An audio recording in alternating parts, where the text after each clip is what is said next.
Welcome, Atlanta Falcons pandemics. Welcome to another episode. Uh, Training camp is officially it's been on the way. This is the pads have come on, and we're about to start getting some hits in. We're going to start seeing what some of these guys' the endurance is like, what the real skill set is like. But as the Atlanta Falcons have transitioned into the padded practices, the intensity at minicamp has noticeably increased. The Falcons Audible and other team affiliated podcasts are buzzing away with takeaways, sessions, highlight reels, the physical nature of the practice, and the developing storylines. But once again, what's up, Falcon family? Welcome to another episode of Atlanta Falcons Pandemic, the heartbeat of the Dirty Bird Faithful, where the fans never waver and the passion never dies. I'm your host, Manuel McFarland. I'm your trusted voice for the diehard Falcon fans who live and breathe this team. Today, fans, we're continuing to dive into the intensity of the minicamp, and now that the pads have come on, things are really heating up. We're talking about a revamped Falcons unit that looks hungrier, that looks faster, and more disciplined than we've seen in many years. New faces, new philosophy, hopefully new results. And I'm thinking this is going to be because of Jeff Albrecht. You know, he's a real disciplined guy. And I think with the defense that he's brought in, this defense actually, looks fun. It's not the typical 3-4, not the typical 4-3, but a combination of both of them. And it looks fun, to be honest with you. It looks like it's tailor-made for people who like to do nothing but hit, and tackle, And that's one of the things that we really have to improve on this year if we're to compete. Tackling has to improve. It's something that we've lacked in the last couple of years.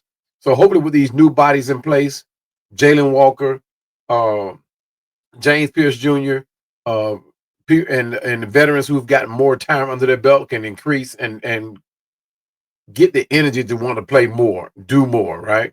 So we're going to break down who's standing out in camp, how the scheme is shifting, and what this could realistically mean heading into the season. If you're hoping for a defense that can finally close out games this year, this is the conversation that you want to hear. But let's start with the injury updates. Darnell Mooney is still out, and he probably won't be back until maybe closer to maybe the last preseason game, or maybe even before then, but definitely the last preseason game or first regular season game. But we don't want to rush him back. We don't want this shoulder injury to become a nuisance. But he suffered that shoulder injury and is expected to miss several weeks.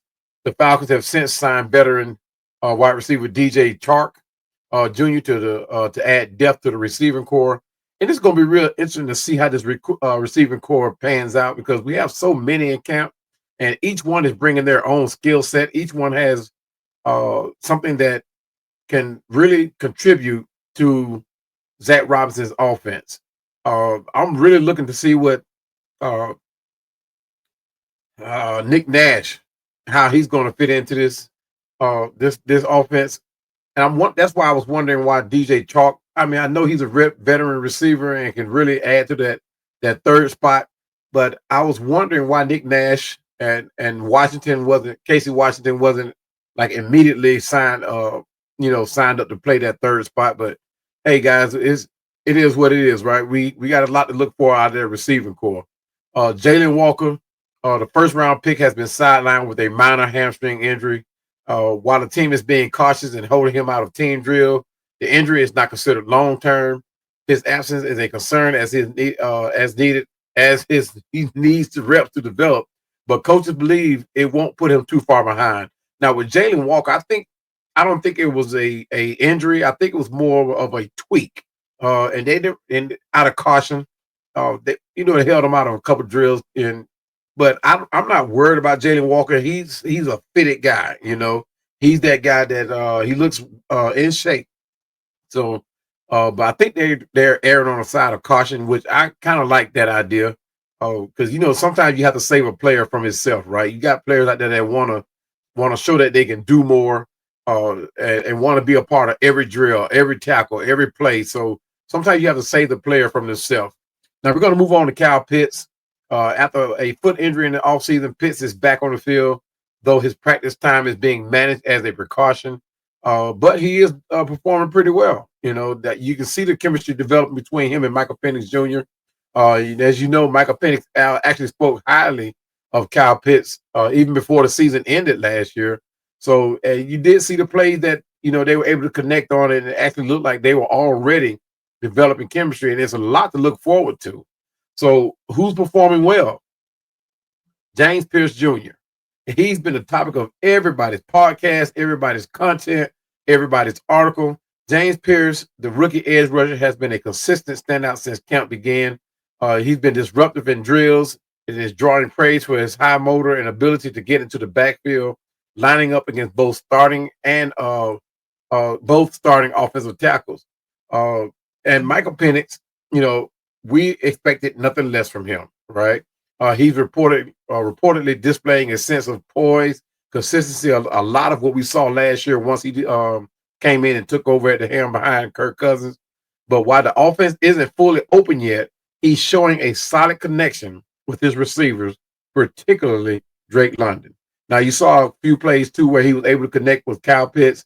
And like I said, last season, going to those specifically those last 4 games, you saw where Pitts and Michael Penix were able to connect. So I'm not overly concerned about that. My concern is when we're playing against other teams, will Pitts continue with the inconsistent play of going all out? And we saw it last year, guys. We saw it last season. There's no needing and pushing around the bush with this thing. This we saw with the plays where Kyle Pitts was not really exerting himself. Well, I don't know what went wrong between Kyle Pitts and Kirk Cousins. I mean, that's not even a thought anymore. Our concern now is going forward with Michael Penix and seeing if that chemistry can develop to even more positive plays like we saw coming to the end of the last season. Drake London continues to impress, expecting nothing less of him, making difficult catches and demonstrating his value as a top target. And I see him, be honest with you, that Penix, Drake London connection, guys, I think we're going to hear that so much this year. Although this is going to be a well-rounded offense, particularly because we have a standout running back in Bijan Robinson, standout backup in Tyler Algier. When Darnell Mooney returns, you're talking about another possible number one receiver who's going to demand the ball. And last season, we saw a lot of outstanding plays by Darnell Mooney, and that's my only concern. He has to stay healthy, guys. He is the reason why I am overly optimistic about this coming season. We know what Bijan is going to do. We know what Drake London is going to accomplish. Kyle Pitts, we kind of subpar know what he's going to do. But when you have a player like Darnell Mooney, you're talking about having 2 number ones on the field possibly. And Darnell is that guy, contrary to what a lot of us may think. But Darnell is such a vital piece to this offense. And he proved that last season with both Kirk Cousins and Penix. So he has to stay healthy. But Drake London, like I said before, he picked up right where he left off last season. So he's actually still performing well in camp. Who's not performing well? Younghoe Koo. Guys, I'm pulling for him. I'm hoping he turns the thing around. I like Younghoe Koo. He is that fan favorite in this position. However, fan favorite only can get you so far, right? But the normally reliable kicker has been in a kicking competition with the new addition, Lenny Craig, the European player.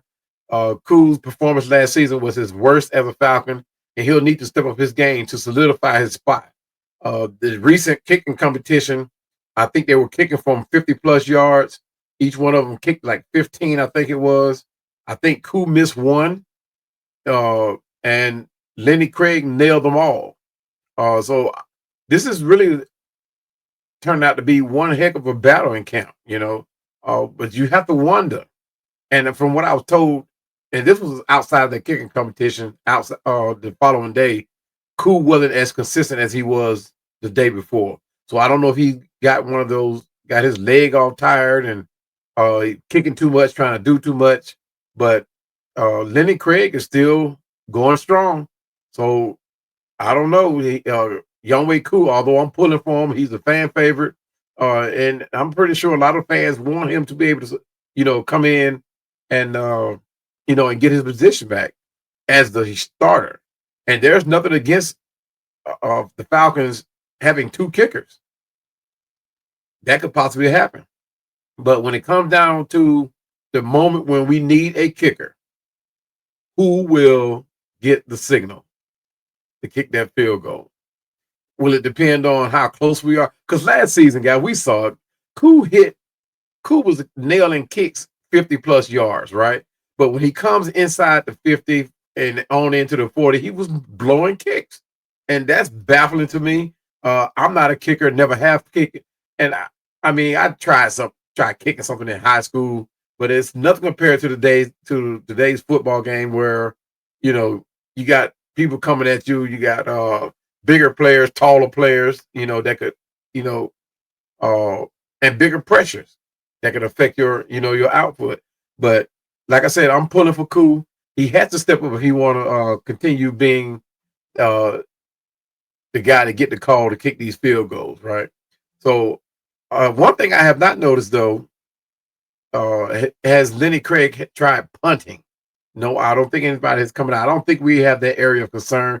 However, on special teams, we do want to be able to put teams deep into their own territory, right? So, and that's what it's all about. If you're going to play the chess game against other teams, field position game, that part of the game has to increase as well. And I think they're going to work on that, especially with the way the new rules are now, new rules and new lineups are now. So I'm looking forward to that to see how this kicking competition stands out. The mini camp standout and underrated standout players. Like I said, the standout player, James Pierce, his immediate impact and constant presence in the backfield against both first and second team offenses make him the clear standout of the mini camp. Hopefully he can carry this on into the regular season. And I'm thinking that quick first step that everybody's always talking about is going to be a problem for a lot of offensive tackles. But what I don't want to happen and fear is that he is too fast with that first step, right? Because everybody remember Vic Beasley, heck of a first step. He was so fast, but once offensive tackles got to know Vic Beasley, they allowed Vic Beasley's speed to be his nemesis. He took himself out of a lot of plays, which problematic. He could not reproduce his 15th sack season. So we don't want James Pierce to fall into that same category. So hopefully James Pierce is smarter than that. I don't think that that's going to be a problem for him. He's such a stretch, when it comes once he stands up, he's tall, and he has a nice size to him, weight wise. I would like for him to put on like maybe a few more pounds because I think he's around 240 something. But I would like for him to go up to about 250, and push that limit and still, be fast. I want him to be strong, but I have no problem no concern that he won't, fulfill what he's been brought here to do. So he is that camp standout right now. He's the top of everybody's conversation, and not surprisingly so. So just look for him to continue to do what he do. Our most underrated standout, a lot of people are not talking about Ryan Newsill. Yes, he comes in, filling in for Drew Dahlman, who went on to play in Chicago.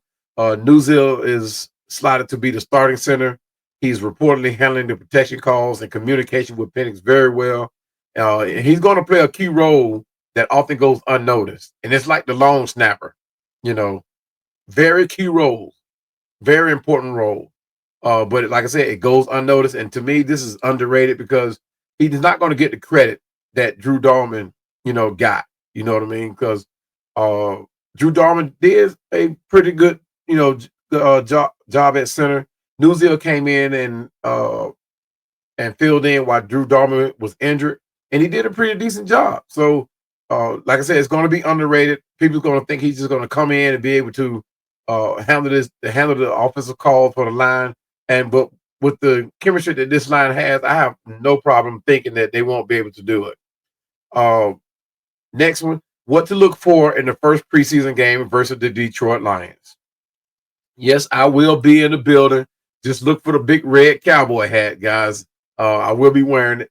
So I will be in the building. But the first preseason game against the Detroit Lions will be the first opportunity to see the Falcons action against an opponent. And here's what to keep an eye out for. First of all, I'm going to be looking for the defensive calls, not necessarily the plays themselves. In other words, I'm not going to be looking for how, let's just say, James Pierce Jr. gets into the backfield, or Caden Ellis get into the backfield, or the trenches getting the pressure on, because they're going to be playing against second team more than likely. But I will be looking at how Jeff Albrecht is able to command the field on defense, right? Because last season, Jimmy, I don't forgot his name. I'm trying to remember his name, but Jimmy Lake didn't do such a okay. Call it what it is, guys. He didn't do a good job whatsoever. So I'm going to look to see what Jeff Albrecht is going to be able to do with these guys. He's never coached these guys. All these guys are new to him. This offense is new to the team. So I'm going to see how he's going to be able to implement and make calls in different situations. I have no doubt that he's going to have these guys energized and ready to play. He did a phenomenal job up there in up in New York. But regardless of what their record looked like, the defense did a phenomenal job. It was their offense that was the problem and their coaching. But Michael Penix's command is another thing I'm going to be looking for. We know what he did last season, closing out the season. Did a phenomenal job. He had a couple of miscues, which is going to be, that's something normal for a first year quarterback. And truthfully, guys, he is still a first year quarterback. He's still a rookie. Now he's going to be able to have full minicamp practice, a full season to work with. So I'm going to keep eye on how he's able to handle the pressure of a live game environment. The team will likely be running a simplified offense, but his decision making and command of the huddle will be a focal point. And I don't think that's going to be an issue. I think everybody's already bought in. I think everybody's very happy with the fact that Michael Penix has taken over at the quarterback position. The rookie performance, guys, this will be the first chance for rookies like James Pierce Jr. and others to showcase their skills in a game setting, how they handle the physicality and the speed of the NFL. Would that be a major indicator of their readiness? Of course it is. That's how it is for all rookies. And I have no doubt that James Pierce Jr., Billy Bowman, I'm hoping that Kobe will be able to play, Kobe Bryant, Xavier Watts. I'm hoping to see Casey Washington come in, Chris Blair, all these guys that didn't get a whole lot of playing time last season come in and be able to show off what they got. Give us something to look forward to, which I'm sure they will. And that's another thing that the offense itself, which I'll speak about here in a minute, is going to be something I'm really going to be looking forward to. But the kicking competition, guys, that's going to be another battle. I think Raheem is going to want to see between this first preseason game to the last, Raheem's going to want to see a lot of kicking, field goal kicking. He's going to see a lot of game time field goal kicking. Yes, the offense is going to do what it do, but I think he's going to want to see a lot of field goal position kicking, and he's going to put his team in position to where he will call on the kicking game to actually put points on the board. Because truth be told, guys, this is a very tough competition. But the battle between Younghoe Koo and Lenny Craig will likely play out on the field. Each kicker's performance in a high pressure situation will be under a microscope. Whether it goes through the upright, whether it goes up and hit the high right post or whatever, or how it goes through, down the middle, it's going to be heavily scrutinized. These are two very good kickers, and both of them deserve to be on this team, right? So both guys will be under a microscope. But the depth chart battles, let's keep an eye on players vying for roster spots, especially at positions like wide receiver, defensive line, with starters like playing limited snaps. The backups will have a chance to shine. I'm looking forward to Natron Brooks to be able to come in and show what he's got too. Because I mean, you talking about a guy who had 21 tackles in one of the last preseason games last season, 21 tackles rather, and last year's season or preseason game. But he got very limited time playing on defense last year. Played a lot of special teams, so I'm looking for him to be able to get several, gets more than enough snaps in to be able to make this team. I hate to see him go, man. He's a true tackler, and I think that's why one of the reasons why he's still here, because the man can flat out tackle, period, and he's fast. But why would the Falcons host the Lions in the preseason? While it may seem counterintuitive to play a potential NFC rival in the preseason, there are several reasons why this matchup is a common practice. Flexibility and scheduling. The NFL allows teams to have input on their practice preseason schedule with a focus on minimizing travel, creating regional matchups. It's a convenient geographical pairing of both teams. And it's a benefit, it draws in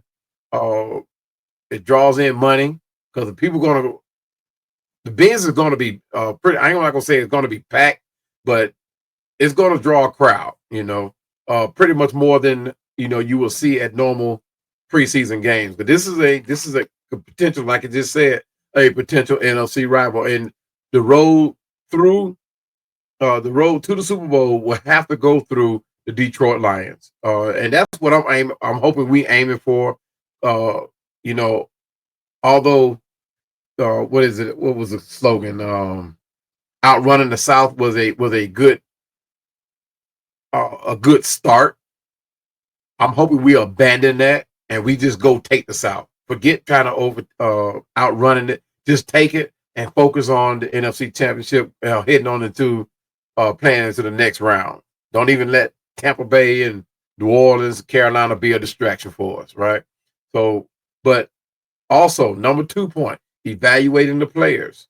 The preseason is primarily for evaluating players, not strategic, not specific for the regular season, but you want to see what skill set a lot of these players have in key situations in a game, and you want to see it against tough opponents too, as well. Teams who have pretty much a good defense that's going to apply pressure. So you want to see it. The game provides a chance to test the team's depth and schemes against a high caliber opponent, even though key players aren't on the field for a long time.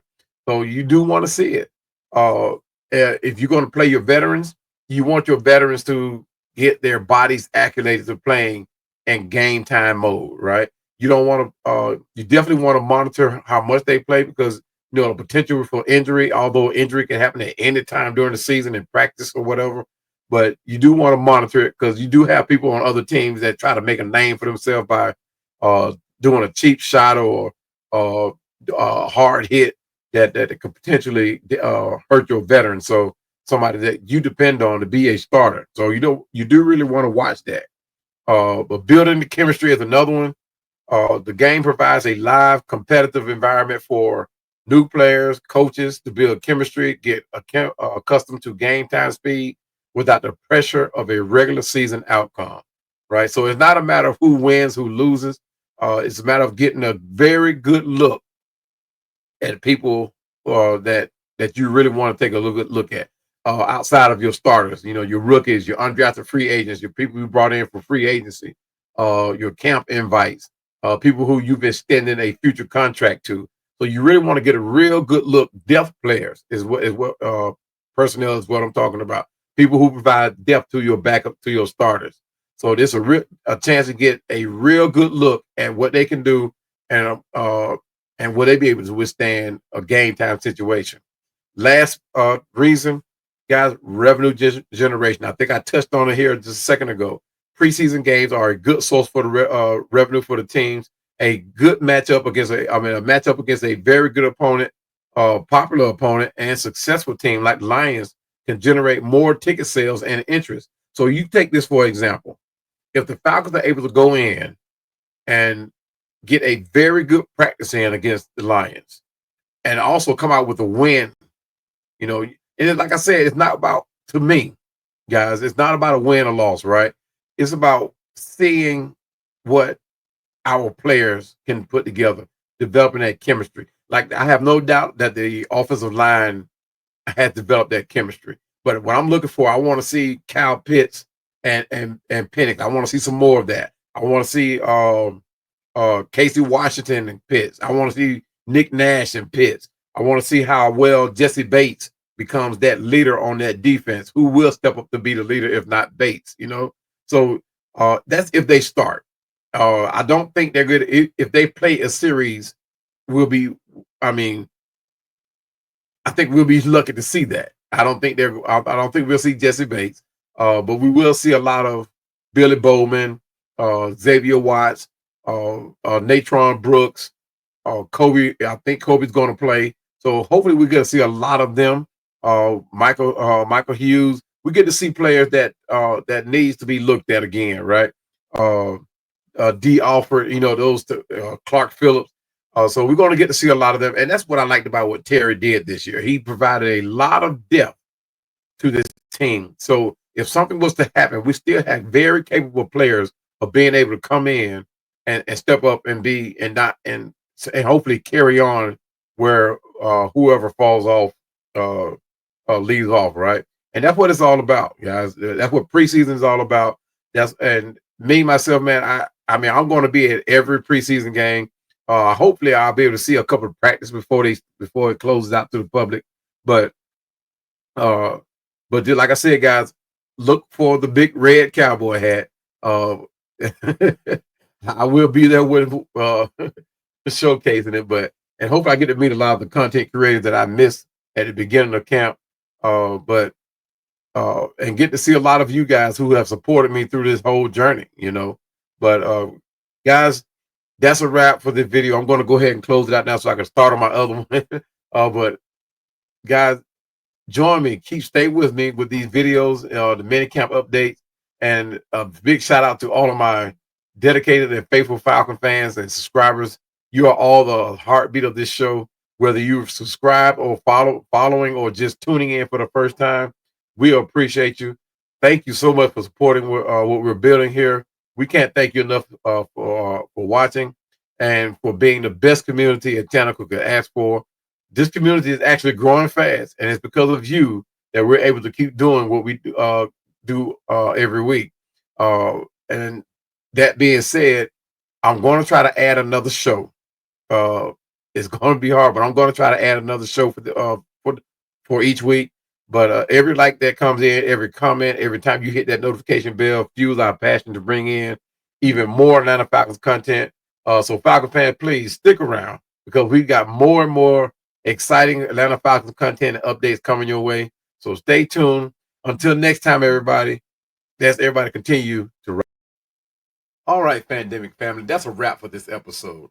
Thank you all so much for tuning in and sharing your passion for our Atlanta Falcons with us. Your energy and support are what make this community truly special.